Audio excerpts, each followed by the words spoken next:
After that experimentation video, this series can finally begin analyzing the actual political themes in the media. And what better way to begin than talking about one of the biggest pop cultural phenomenon since the 1970s. Now, while I could make a video where I talk about the series as a whole and its political themes, but I think it's best to go trilogy for trilogy, because while each of them have the same sort of broad message, each of the series sort of has the political themes of the era embedded into it, and it's better to go over them individually. And to start off with a simple episode, we're going to go over the OG trilogy, because this is actually the least political of all three trilogies.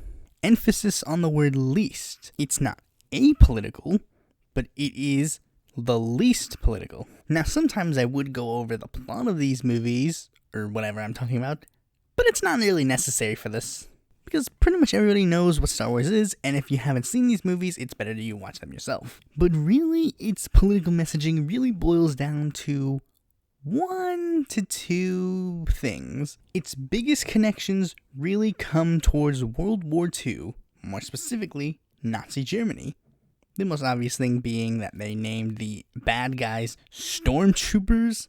I mean, come on, that's a little on the nose. By extension, the Empire sort of follows in that vein. They even tried to tackle this a bit in the expanded universe, as stated in the novelization of A New Hope, where they actually fill in the gaps of how the unseen at the time Emperor rose to power, specifically stating, aided and abetted by restless, power-hungry individuals within the government and the massive organs of commerce, the ambitious Senator Palpatine caused himself to be elected President of the Republic. He promised to reunite the disaffected among the people and restore the remembered glory of the Republic. Once secure in office, he declared himself emperor, shutting himself away from the populace. Soon, he was controlled by the very assistants and bootlickers he had appointed to high office, and the cries of the people for justice did not reach his ears.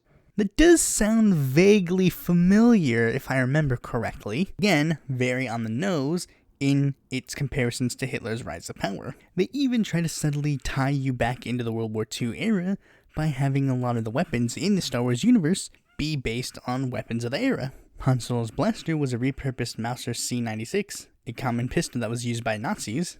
The E-11 Stormtrooper blaster was a remade Sterling submachine gun which was used by the British during World War II.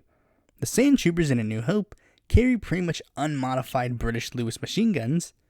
In The Empire Strikes Back, the Rebel troopers use modified German Sturgewehr 44 rifles. Even Obi-Wan's lightsaber is a repurposed rifle grenade, albeit a World War I model.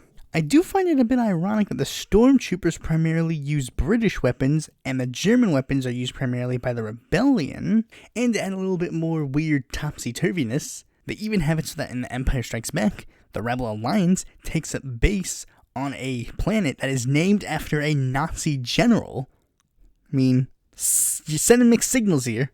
Though I guess having Vader be based on the German word Vater, and the Imperial Navy guys being dressed basically like Nazi soldiers, I'm pretty sure that probably makes up for it. The second major political theme in the original trilogy mostly comes from its comparisons to the Vietnam War. Apparently, George Lucas stating that the film has a sort of subtle anti-Vietnam War messaging, having this big, massive imperialist nation, well, not nation, but you know what I mean, this big imperialist power being taken down by a small group of rebel fighters, and of course the little political themes of the United States at the time, or at least immediately prior to the film's release. Lucas stating that while of course basing Palpatine partially on Hitler, Stalin, Napoleon, and Julius Caesar, he also added a bit of Richard Nixon in there, to be kind of familiar in the era.